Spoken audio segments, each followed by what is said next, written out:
téléstar, pour ceux qui ne vous connaîtraient pas encore, que pouvez-vous nous dire sur vous? Bruno, j'ai eu 30 ans le 29 mai dernier, donc j'ai fêté mes 30 ans sur le plateau de l'émission. Je suis originaire de la région toulousaine, d'un petit village qui s'appelle Fontenille. J'ai fait mes études à Muret et à Toulouse.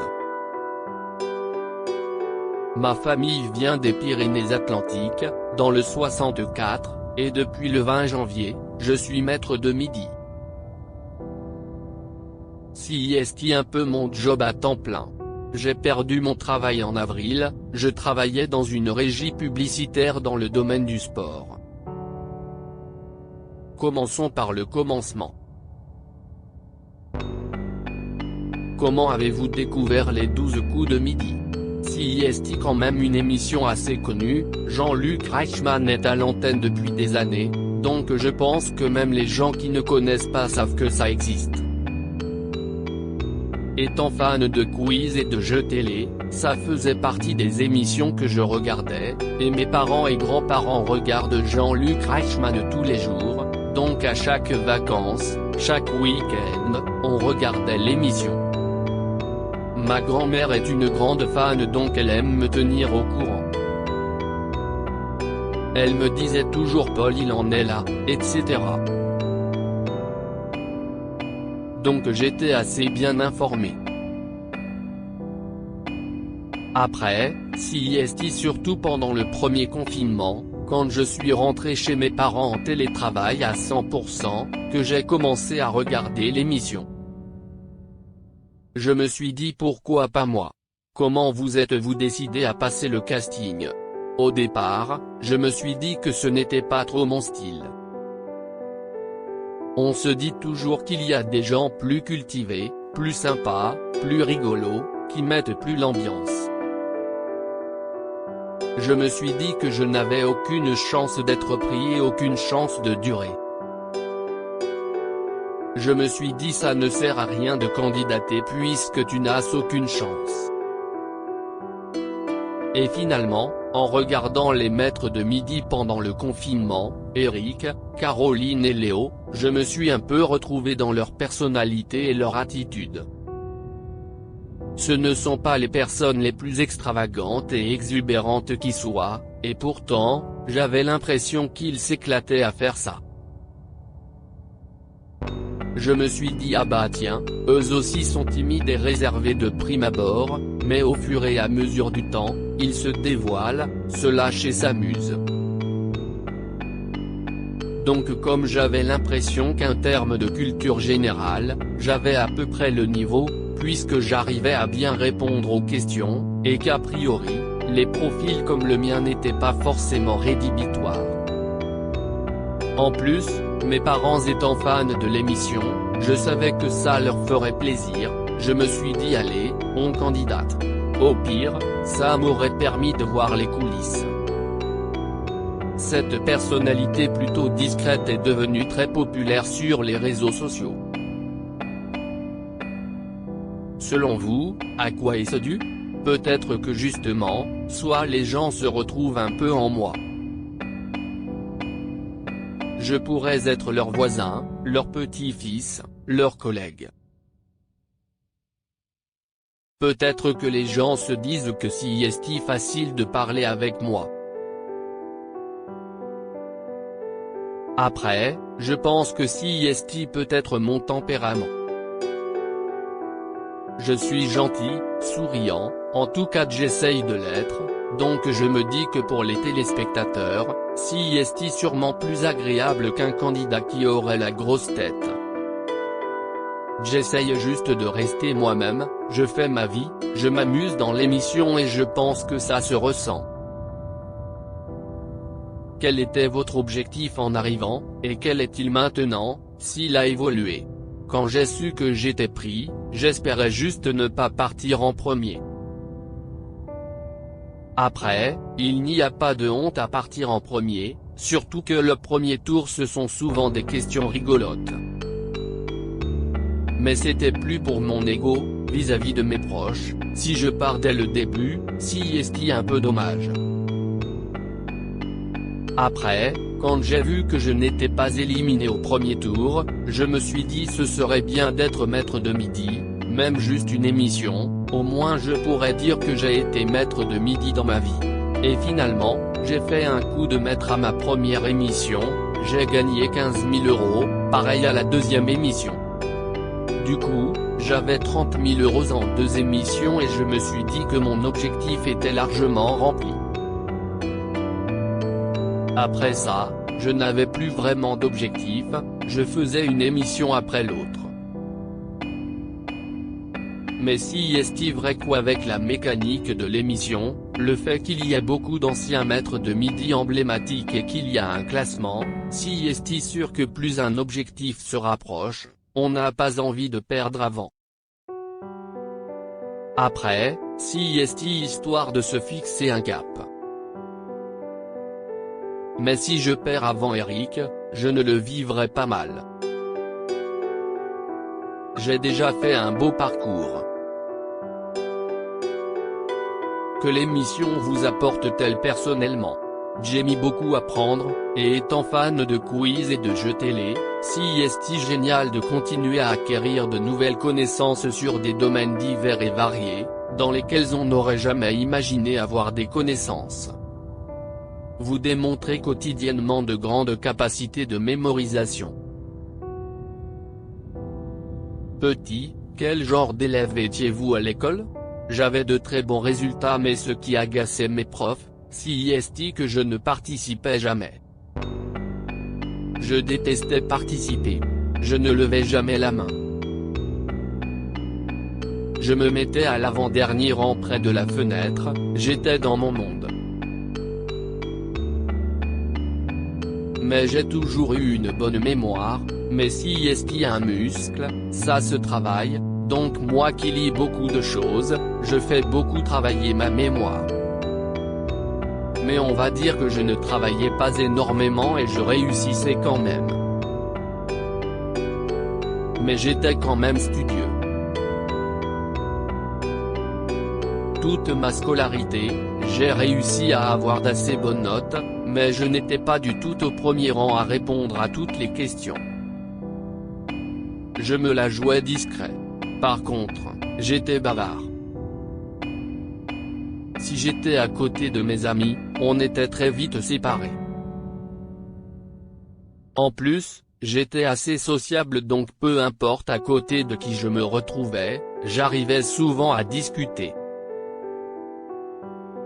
Donc je me retrouvais toujours tout seul à côté de la fenêtre. Mais si est-il que des bons souvenirs? D'où vous viennent ces incroyables compétences en culture générale? Quand j'étais petit, ma mère m'a fait lire beaucoup de choses. Et dès le collège, j'ai eu une télé dans ma chambre et j'ai adoré ça. Je regardais tout le temps plein de choses. De nos jours, la culture passe par la télé, Internet, et je regardais plein de reportages, de films, de séries, absolument tout. Et en même temps, je continuais à lire. Dès que je tombais sur un magazine spécialisé dans n'importe quoi, je retenais des trucs dedans. Puis à l'adolescence, j'ai découvert les soirées triviales poursuivies, j'ai appris plein de choses.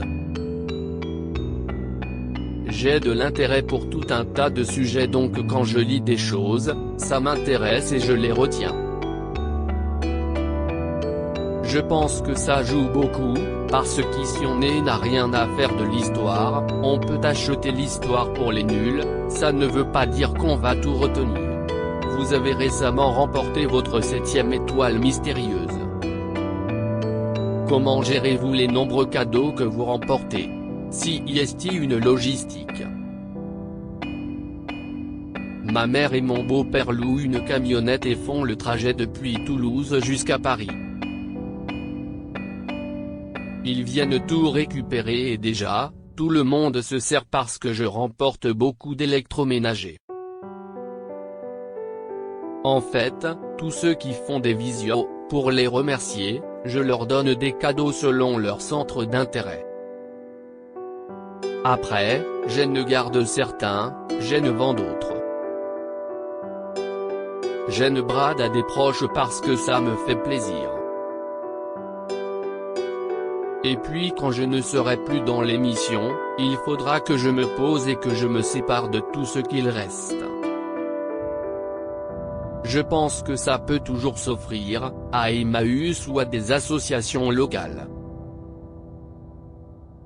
Ils sont toujours contents de récupérer certains types d'objets.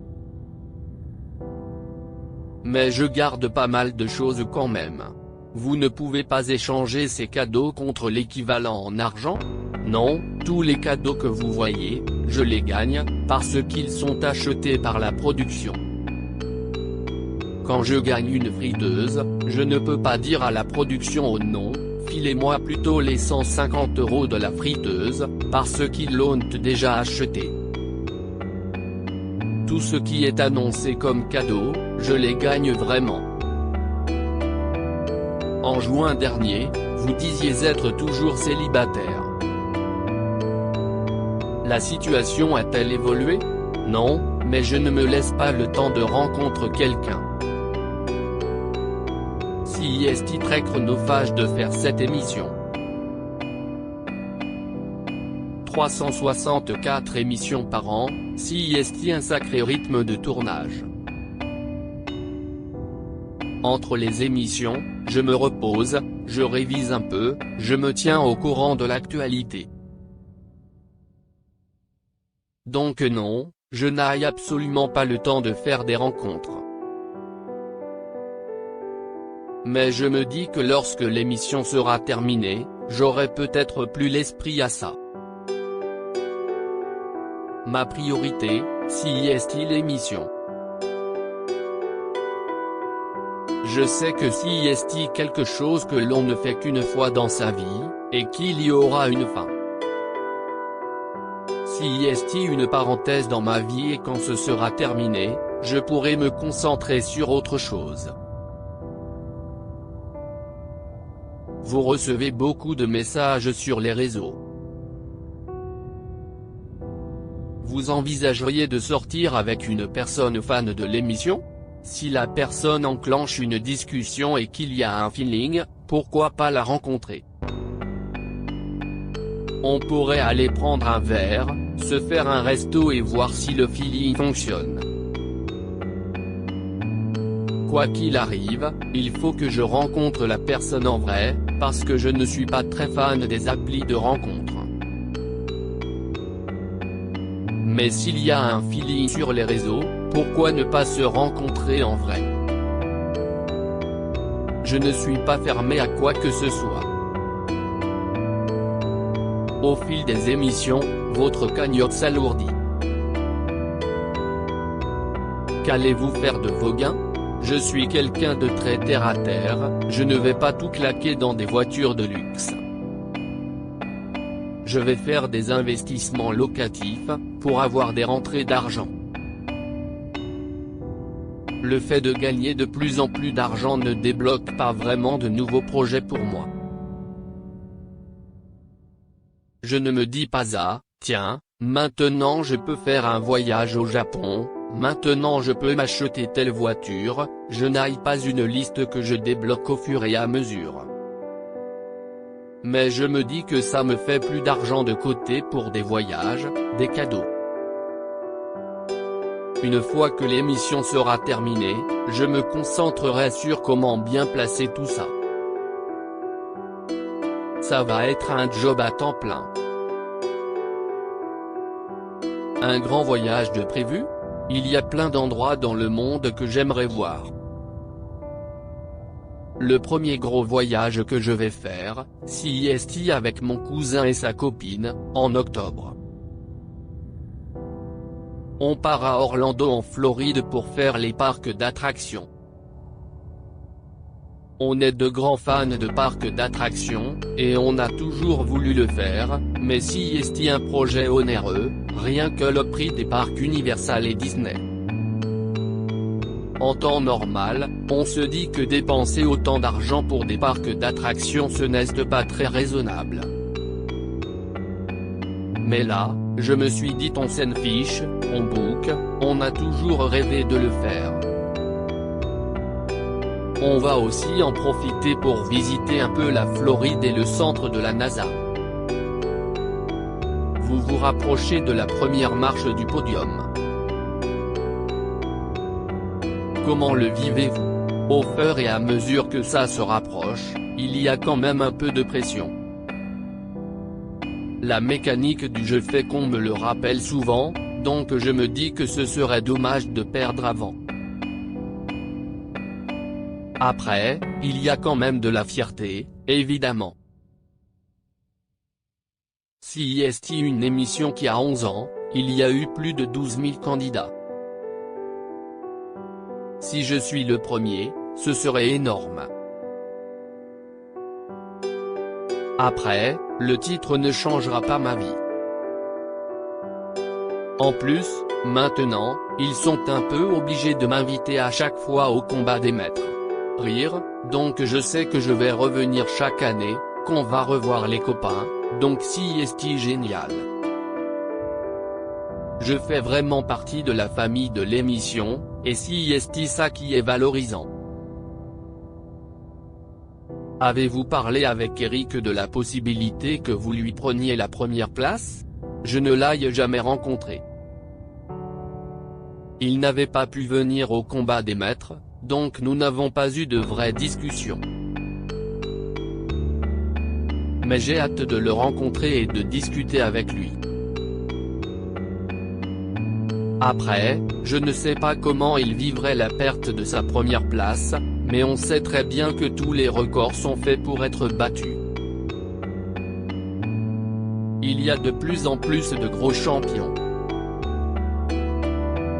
Donc même si je le bats, moi aussi mon record sera battu un jour. Ça fait partie du jeu. Si je deviens numéro 1, j'espère que mon record sera battu un jour et que les gens continueront à écrire l'histoire de l'émission. CIST toujours bien pour le suspense de l'émission. Votre quotidien tourne autour des tournages des 12 coups de midi. Appréhendez-vous le retour à la vie normale, vous qui en plus, avez perdu votre emploi? La difficulté de cette émission, CIST qu'il faut prendre le rythme des tournages.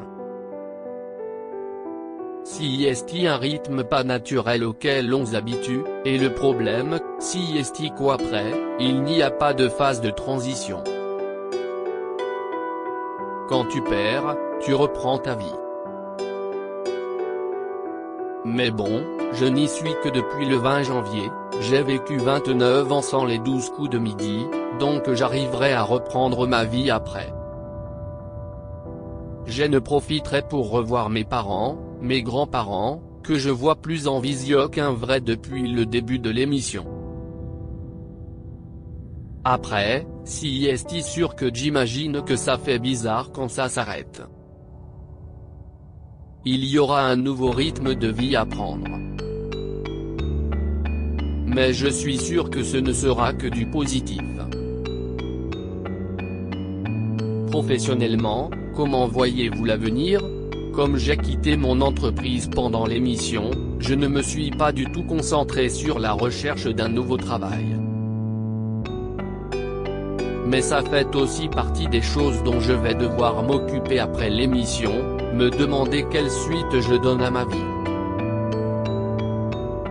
L'avantage CIST qu'avec ce que j'ai gagné, je vais pouvoir voir venir. Je ne suis pas obligé de reprendre du travail tout de suite. Je prendrai le temps de réfléchir à ce qui me plaît vraiment. Je ne me ferme aucune porte. À l'époque, Xavier avait choisi de laisser sa place de maître de midi pour reprendre la vie normale. Est-ce une issue que vous envisagez, si jamais vous dépassez Eric? Je ne pense pas.